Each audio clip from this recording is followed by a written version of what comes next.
जंगलમાં રહજે આમ आदिवासी जंगल रखवाला रे।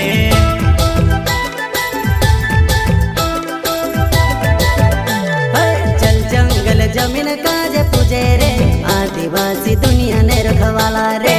बाप देव खतरी काजे पूजे रे आदिवासी सबसे निराला रे।